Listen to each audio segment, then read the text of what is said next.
Je suis ravie de te retrouver aujourd'hui pour cette deuxième vidéo exclusive sur mon expérience au sein du pèlerinage de Shikoku. Il y a 2 semaines, je t'ai partagé une première vidéo dans laquelle je te partageais mes apprentissages essentiels, mon expérience, on va dire, dans sa globalité sur l'ensemble de ces 2 mois sur les chemins de Shikoku. Aujourd'hui, c'est une vidéo vraiment spécifique à la première étape du pèlerinage. Donc on va aller au fin, ça se dit pas, au fin fond de la préfecture de Tokushima, qui est donc l'étape numéro 1, la plus courte aussi, et qui s'appelle le chemin de l'éveil. C'est pas moi qui lui ai donné ce nom, hein, c'est, on va dire, ceux qui ont créé le pèlerinage qui appellent cette première étape le chemin de l'éveil, et je pense qu'à la fin de la vidéo, tu auras compris pourquoi. Donc si tu es prête, on va y aller. Je te rappelle juste que si tu as des questions, tu peux me les partager du coup en dessous de cette vidéo ou tout simplement me les partager sur les réseaux sociaux à viadea.coaching. J'ai hâte de pouvoir échanger avec toi. Cette étape, raconte-la nous, comme une histoire. Où étais-tu? Dans quel état tu es parti? Qu'est-ce qui s'est passé d'important là-bas pour toi? Du coup, c'est la première étape. Donc, sur Tokushima, c'est une étape très courte et à la fois très très dense en termes de nombre de temples à visiter, puisqu'il y a au total 23 temples.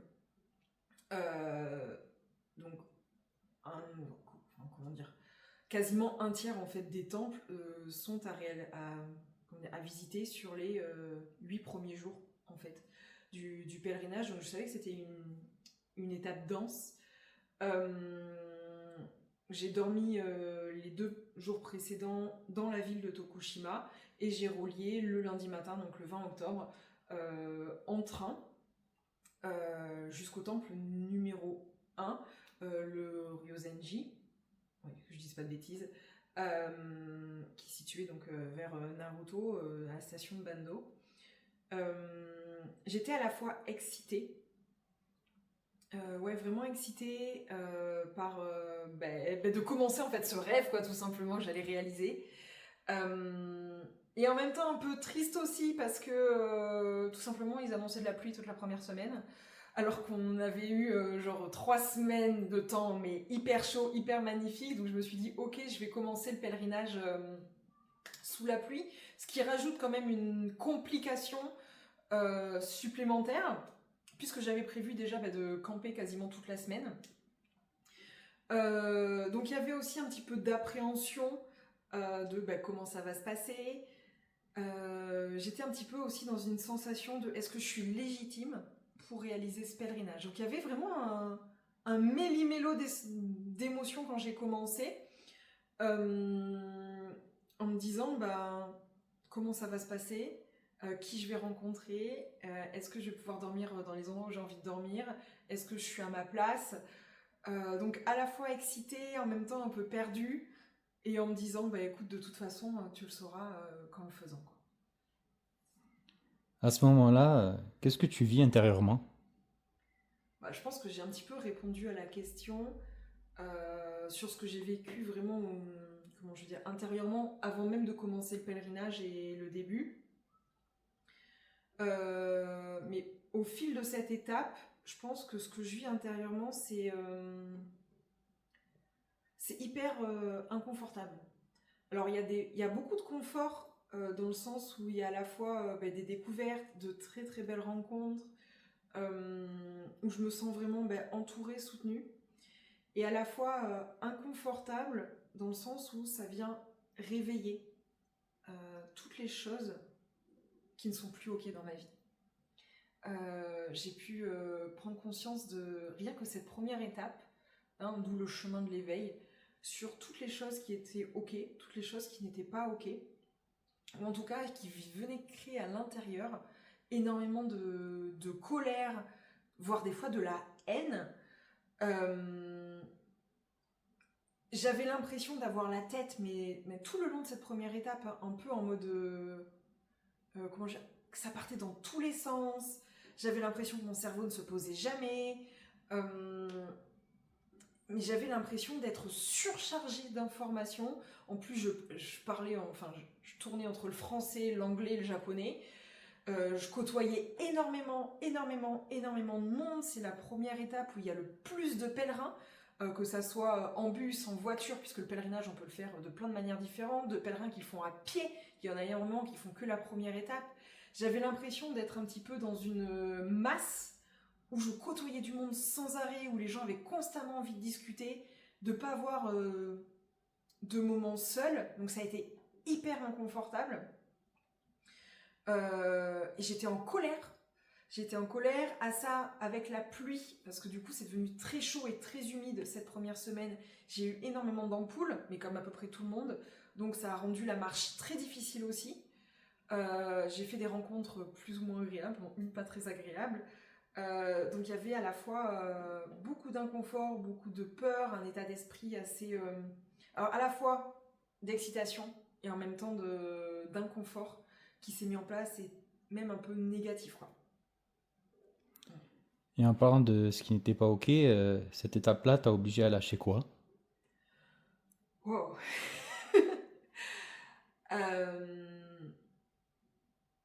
Ben, je dirais que cette étape-là, elle m'a obligée à... comment je peux dire ça? J'ai dit, elle m'a un peu obligée à lâcher le contrôle. Dans le sens où... alors quand je sais pas si c'est le bon mot. Elle m'a obligée en fait à faire confiance à la vie. Dans le sens où j'ai eu une grosse mésaventure. Je me suis retrouvée un soir seule dans un camping. Et j'étais vraiment seule, juste il y avait la maison des proprios juste au-dessus. Et je sais pas, vers 20h30, il y a un mec qui arrive, en moto et tout, un motard qui arrive, qui installe sa tente. La proprio lui parle, jusque-là tout va bien. Moi j'étais prête à dormir et genre vers 21h, du coup, je passe devant lui pour aller au sanitaire. Et je lui parle. Il était un peu chelou, mais je me suis dit, bon, ça passera. Et en fait, genre 1 heure après, le mec il s'est mis à tourner autour de ma tente, en éclairant ma tente, pendant quasiment bien 10 minutes. Donc clairement là j'étais seule, dans un endroit où je captais quasiment pas. Et j'étais mais flippée comme jamais. Heureusement, mon chéri du coup m'a dit allez, ça va bien se passer. Et il était là, il m'écrivait, j'avais le numéro de la police et tout. Et à ce moment-là, je me suis dit, dans tous les cas, là, il faut que, entre guillemets, tu lâches, que tu fasses confiance. C'est hyper inconfortable, mais t'as pas d'autre choix, quoi. Donc je me la suis fermée, je me suis tue. Et il m'est rien arrivé, quoi. Il m'est rien arrivé. Donc ça a été le moment, on va dire, le plus marquant, je pense, de cette expérience-là. Donc ça m'a obligée à lâcher je peux pas contrôler les autres. Je peux pas contrôler les aléas dans ma vie. Par contre, je peux contrôler, en tout cas, apprendre à mieux vivre l'intérieur, à me faire confiance, à faire confiance à la vie, et à rester, on va dire, en paix avec moi-même, malgré l'environnement hyper inconfortable. Donc ça, c'est ce que ça m'a obligée à lâcher.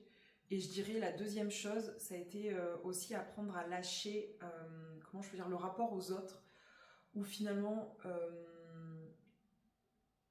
comment je peux dire, je pense que je disais beaucoup oui encore avant le pèlerinage. Et là, en fait, j'étais tellement sollicitée en présentiel, mais aussi sur les réseaux, qu'en fait, avec des demandes, tout le monde voulait me parler, mais j'avais mon cerveau en ébullition et je me suis dit, mais à un moment, j'ai besoin d'avoir mon cocon, j'ai besoin d'avoir ma bulle. Donc ça m'a obligée à lâcher le rôle de la petite fille gentille qui dit oui à tout, nanana, pour tout simplement dire non. Et un non sans avoir à me justifier. Si c'est non, c'est pas contre la personne, c'est oui pour moi. Donc ça m'a obligée vraiment à lâcher le côté je veux faire plaisir à tout le monde. Non. Où est-ce que moi, je vais trouver mon plaisir, de quoi j'ai besoin aujourd'hui? Et justement, qu'est-ce que cette étape t'a appris sur toi, t'a fait comprendre sur toi? Du coup, comme j'ai dit, que en fait, je faisais encore beaucoup plaisir aux autres. En fait, il y a beaucoup de choses que je faisais pour faire plaisir aux autres. Et que, en fait, même si, globalement, je me disais déjà régulièrement non, je disais encore beaucoup trop oui à des choses qui n'étaient pas OK pour moi. Et que du coup, je perdais beaucoup d'énergie beaucoup de temps à répondre à des demandes qui ne venaient pas me nourrir, en fait. Ça m'a vraiment permis de comprendre que, en fait, et pourtant, malgré le travail que j'ai fait sur moi ou autre, j'avais encore besoin de respecter davantage mes besoins, de me respecter du coup davantage, de respecter davantage mes limites, mais encore plus de les poser, mais que poser mes limites, c'était pas me fermer aux autres, c'était vraiment, et là encore plus, respecter mon temps, respecter mon rythme, ce que j'ai besoin de vivre pour, du coup, être vraiment pleinement avec les autres. Et je pense que sur ça, ça a été Mike, avec qui, donc un Espagnol avec qui j'ai partagé quasiment tout le long, tout le chemin de cette première étape. On parlait beaucoup, il avait besoin beaucoup de parler, il voulait pas vraiment être seul. Et en fait, on a pu très vite du coup l'évoquer ensemble, avoir des discussions très profondes, et en même temps, j'ai pu vraiment apprendre à lui dire non, du coup, et me dire, en fait, même en lui disant non, en fait, tout va bien, quoi. Parce que du coup, j'avais pas besoin de me justifier, il le comprenait aussi. Donc ça m'a vraiment permis de pouvoir le mettre en place. Et qu'est-ce qui t'a aidé à avancer et à continuer malgré ce que ce que tu vivais là-bas? Je pense que là, pendant cette première étape, ça a été putain, t'es en train de réaliser ton rêve, quoi. Là, t'es en train de réaliser ton rêve. Donc ça a été... Parce que cette première étape, ça a été quand même très inconfortable, hein. J'avais quand même des grosses ampoules. Le temps, il n'était vraiment pas agréable. Il faisait chaud, il pleuvait beaucoup. Donc c'était très humide, c'était une atmosphère très lourde, beaucoup de sollicitations. J'avais quand même peur que ça soit tout le long comme ça, hein, d'avoir jamais d'espace temps pour moi. Donc je dirais que ce qui m'a aidé là à ce moment-là, ça a été de t'as ton objectif et de pourquoi tu veux le faire. Enfin, plus que l'objectif, ça a été de connaître le pourquoi profond. Je voulais réaliser ce pèlerinage, en fait, de me rattacher à ça. Et si l'on fait le parallèle avec l'entrepreneuriat et qu'une femme vive exactement la même chose dans sa vie d'aujourd'hui, ça parlerait de quoi selon toi? Je pense que ça parlerait un petit peu de... là, tu vois, ce qui me vient, c'est vraiment des rôles que... Je pense que les hommes aussi, mais encore plus en tant que femmes, nous jouons dans l'entrepreneuriat. Là, je parlais du un petit peu, je fais plaisir, je dis oui à tout. Clairement, c'est un petit peu, comment dire, je le vois tellement souvent des femmes qui vont dire oui à tout. Mais des fois, comment dire, qui ont des limites et qui pourtant continuent à dire oui. Parce qu'en tant que femme, je pense encore plus en tant qu'homme, on est formaté à être au service de l'autre. Et ça se ressent clairement dans l'entrepreneuriat où on cherche constamment à être au service de l'autre. On va répondre à des demandes pour les autres avant même de se faire passer en priorité. Donc je dirais qu'en fait, cette première étape, elle met en lumière à quel moment dans mon entreprise, je suis avec l'autre, mais à quel moment aussi je suis avec moi. Moi, je dirais là que, en tant que femme dans l'entrepreneuriat, c'est hyper important de pouvoir distinguer ces deux moments. Notre entreprise, quel que soit le nombre de salariés, quelle que soit la forme juridique de notre entreprise, c'est nous. Mais ça vaut pour les hommes aussi. Nous sommes le moteur de notre entreprise, nous sommes l'image de l'entreprise, nous sommes l'âme de notre entreprise, nous sommes l'énergie vitale de notre entreprise. Donc si moi, à ce moment-là, sur le chemin, j'avais pas d'énergie, pour moi, pour avancer, alors que c'était mon rêve, si j'avais pas d'énergie pour atteindre mon objectif, j'aurais pu abandonner.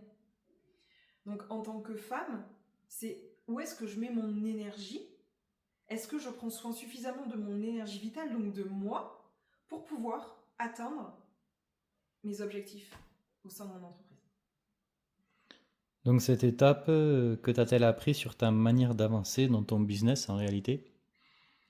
Elle m'a appris à me recentrer sur moi. À poser mes limites, à pouvoir dire non aux sollicitations, Et c'était non sollicitation, mais je vous le dirais, je dirais ça comme ça, hein. Non sollicitation dans le sens où non, parce qu'à ce moment-là je suis pas disponible, et donc du coup l'échange il va rien donner de bon. Mais peut-être oui plus tard, mais aussi non aux énergies qui me conviennent pas, parce que là même sur le chemin, je m'en souviens, mais il y avait un autre Mike, mais un Américain, c'était insupportable, il parlait, et j'en pouvais plus. J'en pouvais plus. Et comme par hasard, hein, je retombais tout le temps sur lui. Donc ça aussi c'est un point important, hein. Plus je rejette quelque chose, plus ça arrive, puisque finalement c'est un petit peu genre je me focus là-dessus, donc plus ça arrive. Donc ça a été vraiment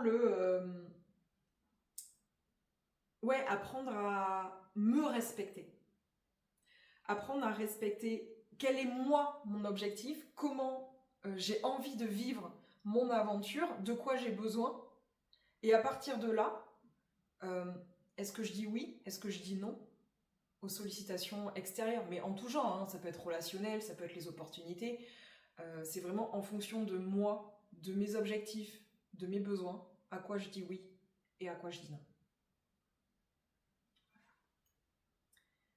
Du coup, c'était le deuxième épisode de cette série. Si tu as des questions, tu as envie d'approfondir certains points, parce que je pourrais en parler des heures et des heures, du coup, je t'invite à me les partager en commentaire ou directement sur les réseaux sociaux. Et on se retrouve dans 2 semaines pour te partager, du coup, mon aventure sur la deuxième étape du pèlerinage de Shikoku, le chemin de l'ascèse, le chemin de la discipline. Et je t'assure que cette étape, c'était pas la plus joyeuse, mais la plus apprenante. Je te dis à très vite.